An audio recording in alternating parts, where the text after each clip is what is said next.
Ga. Oh, hi. I'm Davison Koopa. I'm Jackson Koopa's older cousin.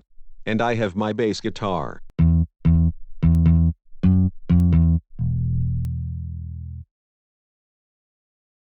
Anyway, I have a red forehead, a green vest, a blue shell with green assets around my spikes, blue hair, green eyes, and yellow sunglasses.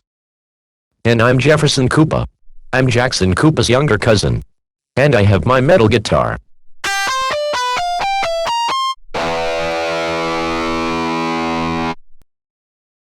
Anyway, I have orange forehead, a white vest, a brown shell with orange assets around my spikes, brown hair, brown eyes, and green sunglasses.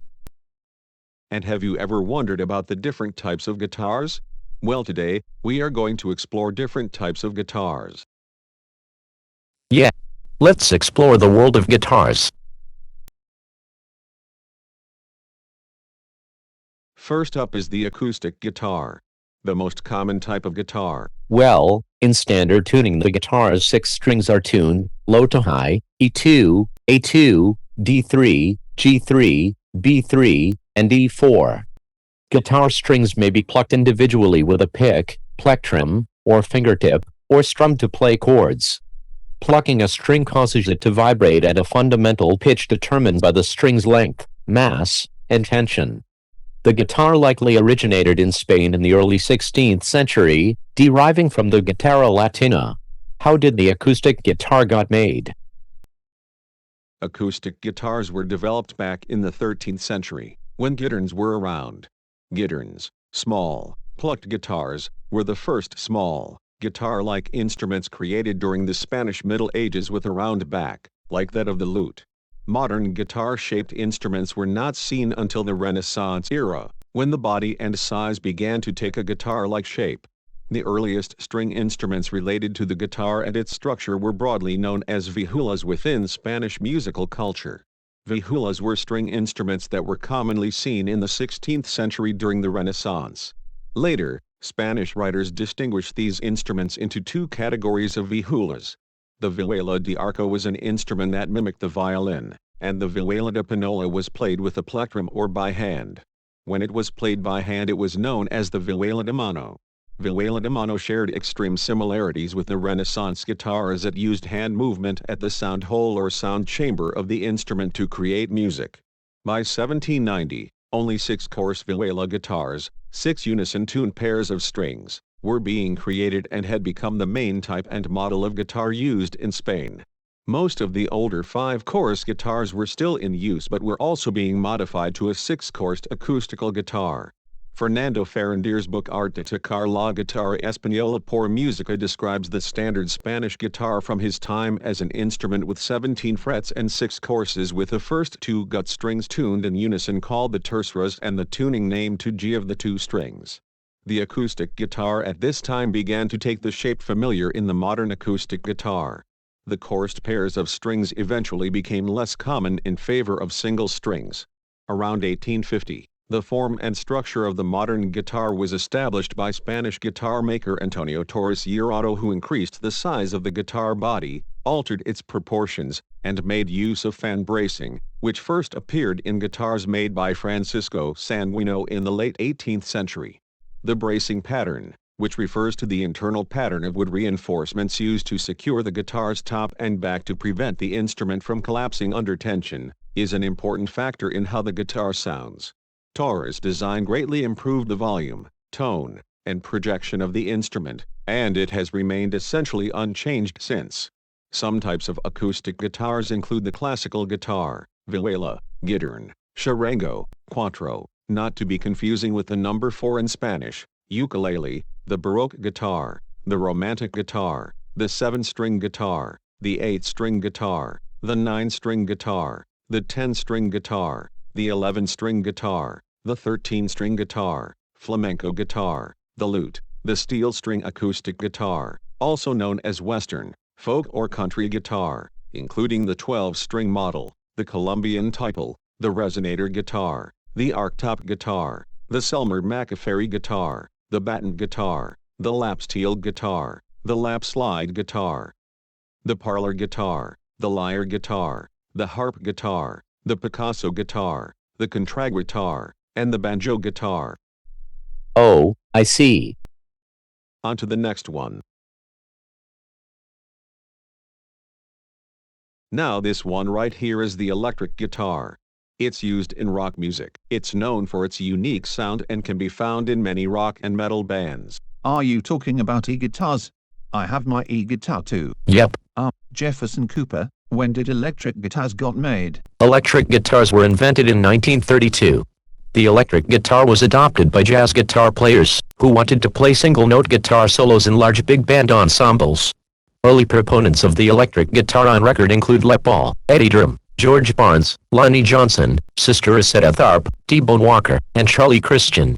The first electrically amplified stringed instrument to be marketed commercially was a cast aluminium lap steel guitar nicknamed the Frying Pan, designed in 1931 by George Beauchamp, the general manager of the National Stringed Instrument Corporation, with Paul Barth, who was vice president. In 1934, the company was renamed the Rickenbacker Electro-Stringed Instrument Company. Beauchamp applied for a United States patent for an electrical stringed musical instrument.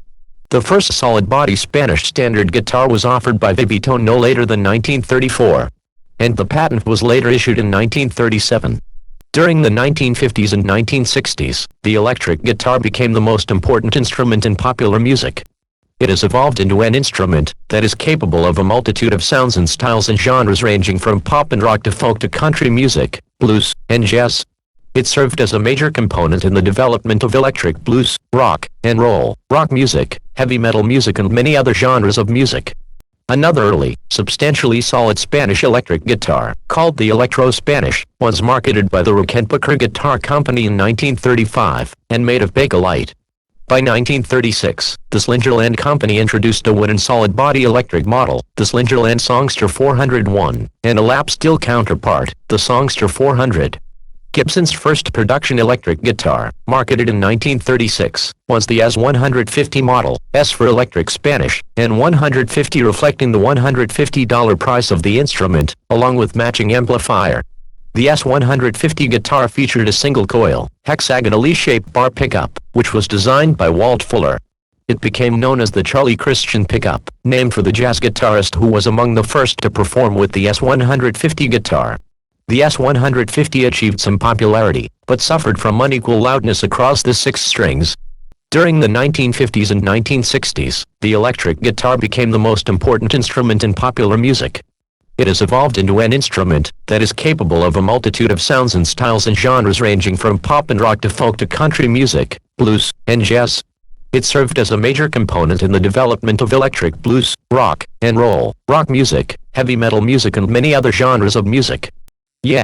The history of electric guitars has been summarized by Guitar World magazine, and the earliest electric guitar on their top 10 list is the Ropatin Electro 825 Frying Pan, 1932, described as the first fully functioning solid-body electric guitar to be manufactured and sold. It was the first electric guitar used in a publicly promoted performance, performed by Gage Brewer in Wichita, Kansas in October 1932. The most recent electric guitar on this list was the Ibanez Gem, 1987, which featured 24 frets, an impossibly thin neck, and was designed to be the ultimate shredder machine. Numerous other important electric guitars are on the list, including Gibson S150, 1936, Fender Telecaster, 1951, Gibson Les Paul, 1952, Gretsch 6128, Duojet, 1953, Fender Stratocaster, 1954, Rickenbacker 360/12, 1964, Van Halen Frankenstrat, 1975. Paul Reed Smith Custom, 1985. Many of these guitars were successors to earlier designs. Electric guitar designs eventually became culturally important and visually iconic, with various model companies selling miniature model versions of particularly famous electric guitars, for example, the Gibson SG used by Angus Young from the group Pack/DC. Some otherwise solid-bodied guitars, such as the Gibson Les Paul Supreme, the PRS Singlicate, and the Fender Telecaster Thinline, are built with hollow chambers in the body. These chambers are designed to not interfere with the critical bridge and string anchor point on the solid body. In the case of Gibson and PRS, these are called chambered bodies.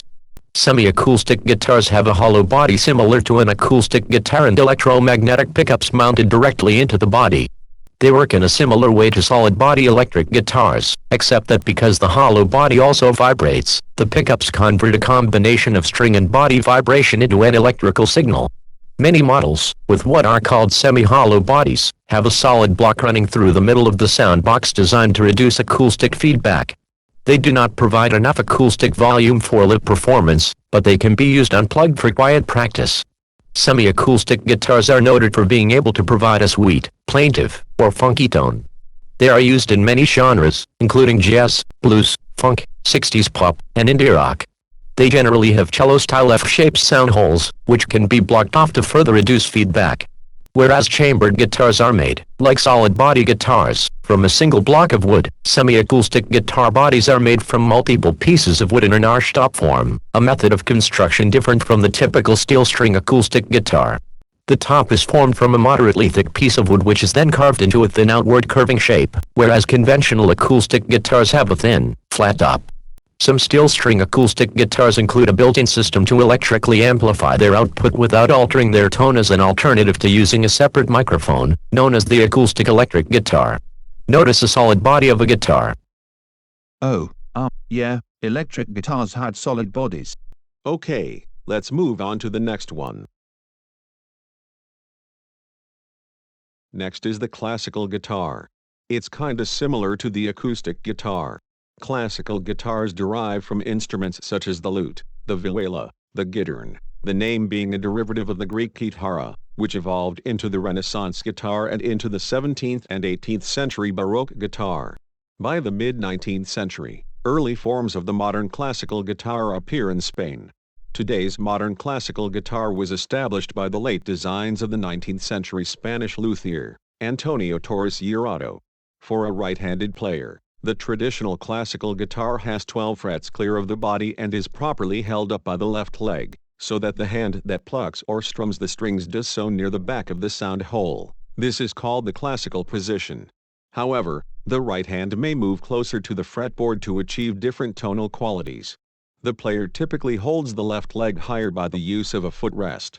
The modern steel string guitar, on the other hand, usually has 14 frets clear of the body, see dreadnought, and is commonly held with a strap around the neck and shoulder.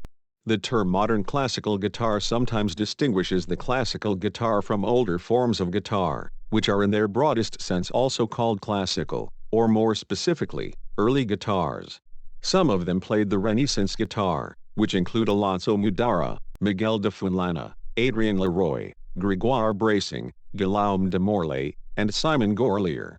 Some of them played the Baroque guitar were Gaspar Sanz, Robert de Vicey, Francesco Corbetta and Santiago de Murcia. And from 1780 to 1850, the guitar had numerous composers and performers including Filippo Grognani, Antoine del Hoyer, Ferdinando Carulli, Wenzel Thomas Medici, Francesco Molino, Fernando Sor, Luigi Moretti, Mauro Giuliani, Niccolo Paganini, Dionisio Aguado, Luigi Legnani, Matteo Carcassi, Napoleon Coast, Johann Caspar Mertz, and Giulio Rigondi. And some of them even played the modern classical guitar, which include Jürgen Ruck, Elena Casoli, Leo Brouwer, John Schneider, Reinbert Evers, Maria Kammerling, Siegfried Behrend, David Straubing, Mats Scheidegger, Magnus Andersson, etc. But why are they used in works? Guitarists are known for making works in terms of music, such as Elliott Carter's Changes, Cristobal Hafter's Codex I, Luciano Berio's Sequenza 11, Maurizio Pisotti's Set Studi, Morris Ohana's C Leger Parade, Silvano Bussotti's Rara, Ernst Krenek's Suite for Guitar Allen, Franco Donatoni's Algo, Du Pezzi per Chitarra, Paolo Cogola's Variazioni Moderne, etc. Hey, I don't see props of bass guitar. Didn't I mention that I got a bass guitar? Bass guitars are essential for any band. They provide the foundation for the music and can be played in a variety of genres. Well, tell me more. In reality, the bass guitar is the lowest pitched member of the guitar family. It is a plucked string instrument similar in appearance and construction to an electric or acoustic guitar, but with a longer neck and scale length. The bass guitar most commonly has 4 strings, though 5 and 6-stringed models are also relatively popular, and bass guitars with even more, or fewer, strings or courses have been built. It got invented by Paul Tutmarc and Leo Fender in the 1930s. In the 1930s, musician and inventor Paul Tutmarc of Seattle, Washington, developed the first electric bass guitar in its modern form, a fretted instrument designed to be played horizontally. The 1935 sales catalog for Tutmarc's company Audiovox featured his Model 736 bass fiddle, a solid-bodied electric bass guitar with 4 strings, a 30 plus 1/2 inch, 775 mm, scale length, and a single pickup. Since the mid-1950s, the bass guitar has largely come to replace the double bass in popular music due to its lighter weight, the inclusion of frets, for easier intonation, in most models, and, most importantly, its design for electric amplification. This is also due to the fact that the double bass is acoustically compromised for its range, like the viola, in that it's scaled down from the optimal size that would be appropriate for those low notes. Another type, the electric bass guitar, is acoustically a relatively quiet instrument, so to be heard at a practical performance volume, it requires external amplification. In the 1950s, Leo Fender and George Fullerton developed the first mass-produced electric bass guitar. The Fender Electric Instrument Manufacturing Company began producing the Precision Bass, or P-Bass, in October 1951. The design featured a simple uncontoured slab body design and a single coil pickup similar to that of a Telecaster. By 1957 the Precision more closely resembled the Fender Stratocaster with the body edges beveled for comfort, and the pickup was changed to a split coil design. In 1953, Monk Montgomery became the first bassist to tour with the Fender bass, in Lionel Hampton's post-war big band. Montgomery was also possibly the first to record with the electric bass, on July 2, 1953, with the Art Farmer Septet. Also in 1953, Gibson released the first short-scale violin-shaped electric bass, the EB-1, with an extendable endpin so a bassist could play it upright or horizontally. In 1958, Gibson released the maple arched top EB-2 described in the Gibson catalog as a hollow-body electric bass that features a bass-baritone push button for 2 different tonal characteristics. In 1959, these were followed by the more conventional-looking EB-0 bass. The EB-0 was very similar to a Gibson SG in appearance, although the earliest examples have a slab-sided body shape closer to that of the double cutaway Les Paul Special. The Fender and Gibson versions used bolt-on and set necks. Several other companies also began manufacturing bass guitars during the 1950s. With the explosion in popularity of rock music in the 1960s, many more manufacturers began making electric basses, including Yamaha, Teisco and Guayatone. Gibson introduced its short-scale 30.5-inch, 775 mm, EB-3 in 1961, also used by Bruce. The EB-3 had a mini humbucker at the bridge position. Gibson basses tended to be instruments with a shorter 30.5 inches scale length than the Precision. Gibson did not produce a 34-inch, 864 mm, scale bass until 1963 with the release of the Thunderbird. The first commercial fretless bass guitar was the Ampeg A1, introduced in 1966. In 1972, Alembic established what became known as boutique, or high-end electric bass guitars.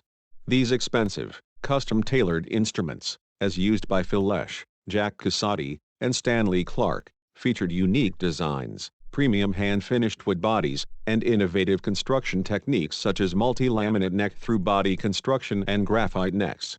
In 1974, Music Man Instruments, founded by Tom Walker, Forrest White and Leo Fender, introduced the Stingray, the first widely produced bass with active, powered, electronics built into the instrument. In the mid-1970s, 5-string basses, with a very low B string, were introduced. In 1975, bassist Anthony Jackson commissioned luthier Carl Thompson to build a 6-string bass tuned, low to high, B0, E1, A1, D2, G2, C3, adding a low B string and a high C string. Today, bassists also use the bass guitar as a soloing instrument in jazz, fusion, Latin, funk, and in some rock styles, and almost all styles, except classical style. Haha. You forgot to include my metal guitar. The metal guitar got developed in the late 1960s in the United Kingdom and United States, started out as blues rock and psychedelic rock, and folk harmonic traditions, and it uses a massive sound, characterized by highly amplified distortion, extended guitar solos and overall loudness. The electric guitar and the sonic power that it projects through amplification has historically been the key element in heavy metal. The heavy metal guitar sound comes from a combined use of high volumes and heavy distortion. Electric guitars in metal use large, powerful guitar amplifiers, typically with multiple large speaker cabinets. Some metal guitars use 18 or more speaker cabinets, with each cabinet containing 4 10-inch speakers. Today, the metal guitar is popular in heavy metal music. Notice how it looks different than the e-guitar. Wow, there's different types of guitars around the world. Yeah. So, that's all different types of guitars.